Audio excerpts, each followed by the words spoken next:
Bonjour tout le monde. Alors j'espère que vous allez bien. Aujourd'hui je viens avec un petit verset biblique que j'aimerais vraiment partager avec vous. Alors le verset biblique est Jean 14 verset 15 à 18 et je vais le résumer.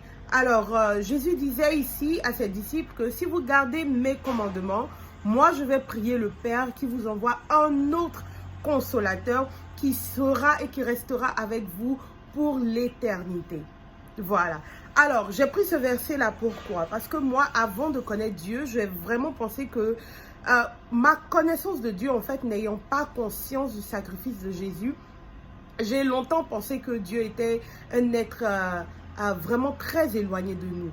Très éloigné de nous, très loin, et c'était vraiment difficile de pouvoir s'approcher de lui. Fallait être un super chrétien ou un super religieux pour pouvoir vraiment espérer avoir, je sais pas, une notion de qui Dieu est en fait.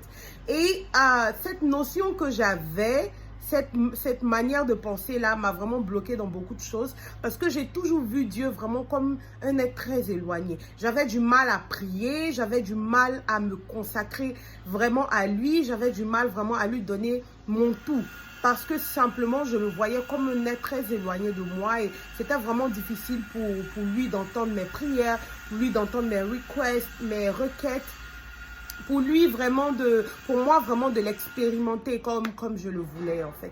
Et ce verset biblique là ici, il vient vraiment changer cette mentalité, cette manière de penser là. C'est-à-dire Jésus en tant qu'homme essayait de nous préparer un peu mentalement à ce qui allait arriver, à sa mort, etc. Et à sa résurrection aussi, et au fait que lorsqu'il allait partir, parce que étant là physiquement, il ne pouvait pas être en tout le monde en même temps.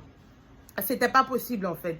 Donc, il s'est dit, il a dit quoi? Ok, moi je vais partir, je vais mourir, je vais ressusciter et je vais partir. Et quand je vais partir, je vais envoyer mon esprit, l'esprit de Dieu, qui est puissant aussi, qui va venir en vous, qui sera là de façon permanente. Et comme je l'ai dit, vous devez être à mon image et tout, soyez saints comme votre Dieu est saint. Et là, lui, quand il va entrer en toi et en vous, il va vous sanctifier, il va vous permettre d'être à l'image de Dieu, il vous permettre d'être à mon image, etc., etc. Donc, ce verset-là fait partie des versets qui ont vraiment changé ma mentalité, changé ma manière de penser. Le fait de savoir que Jésus m'a laissé son Saint-Esprit. Le fait de savoir que son Saint-Esprit est permanemment avec moi, en fait. Il est tout le temps avec moi, je l'entends, il me répond, il m'écoute, etc., etc., ont vraiment changé cette manière-là, cette mentalité, cette manière de penser-là. Donc aujourd'hui, moi, j'aimerais vraiment vous exhorter pour toutes ces personnes qui ont toujours cette mentalité-là que moi j'avais avant, de vraiment essayer de rechercher la face de Dieu, de se laisser aller, mais tout cela commence par un changement de mentalité selon laquelle Dieu est près de toi. Dieu est près de vous, Dieu est avec vous, Dieu vous entend, Dieu entend vos prières. Quand vous criez à lui, il vous entend. Quand vous cherchez quand j'ai des solutions à vos problèmes, il vous entend. À plus forte raison quand vous voulez lui parler, quand vous voulez, je sais pas, avoir une relation. Dieu cherche toujours à avoir une relation avec vous. Donc, il suffit seulement d'ouvrir le cœur, en fait. Il suffit seulement d'ouvrir votre cœur, de laisser entrer, de laisser pénétrer, afin qu'il puisse vraiment modifier votre manière de vivre, changer tout entièrement, et voilà quoi. Donc, c'était ça aujourd'hui. J'aimerais vraiment vous encourager à faire le premier pas, à faire le deuxième pas, parce que Dieu, il a déjà fait le premier pas, hein, right? Donc, voilà.